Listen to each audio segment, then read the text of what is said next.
This is what the mud guards usually come in. This is the part number that came with it, and we're going to install the front and back mud guards for the Honda CR-V. So whenever you're about to start, this is the driver's side front mud guard that you're going to be installing. Notice there's going to be 3 spots right here, and we're going to line this up. There's some prep work that you have to do, but essentially it gets lined up and put like that, and there's 3 screw holes like I showed you.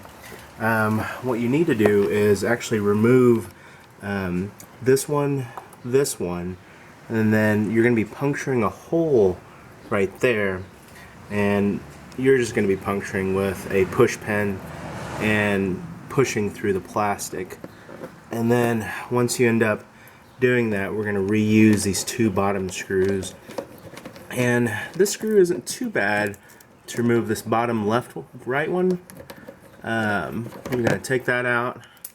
And then this one right here, it's pretty far back, and they instruct you to put your tire and pull it to the counterclockwise. I ended up using kind of a stubby screwdriver like this to remove partially part of it, but really couldn't get it completely out. Takes a little bit of patience, but if this is all you have, then that's great.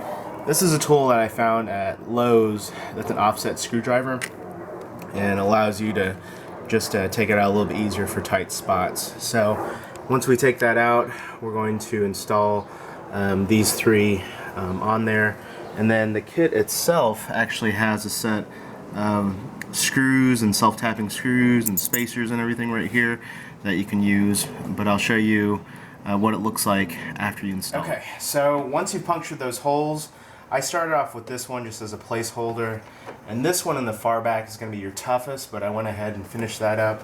And then this one is the one you puncture the hole in, and you're just going to use your stubby screwdriver and screw the rest in. Typically whenever you buy these mud flaps, you can buy them from the dealership or buy them online. They usually include it as part of kind of a bonus package for your car, where they try to sell you on a new car and try to charge you a lot for this, but really these are pretty easy to install. Just make sure that they're snug when you're done, and once you complete that, what I like to do is I like to go through each of them and make sure that they're snug and fit, and make sure you don't strip them. And once you've installed it, it just adds another decorative trim to your car and reduces the amount. But don't forget to turn your wheel back, but we're going to go onto the back drivers next. Okay, so on this back rear, you're going to remove this right here.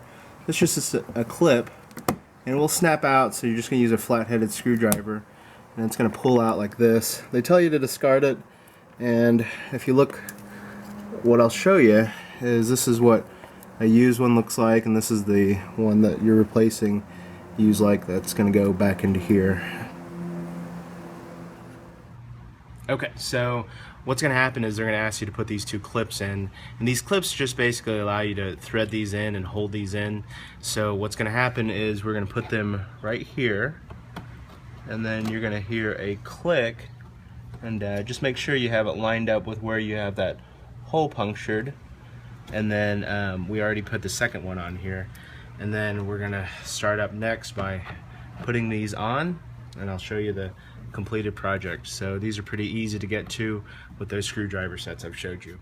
Okay, so whenever you're putting these screws in, you punctured it with the push pen, but what I like to do is I actually like to put these in by hand prior to doing that, and then using the screwdriver to cut through the plastic a little bit. It makes it a little bit easier whenever you're about to install it, and I like to put it in about quarter of the way through so that it can thread in a little bit easier. Okay, so make sure that this portion is pulled out so it doesn't flare this open. So what we're going to do is you're going to make sure that the mud flap, this section and this section, so 3 different layers of plastic, lines up. So we're going to put that in, and then we're going to push that in, and then that's going to make it secure.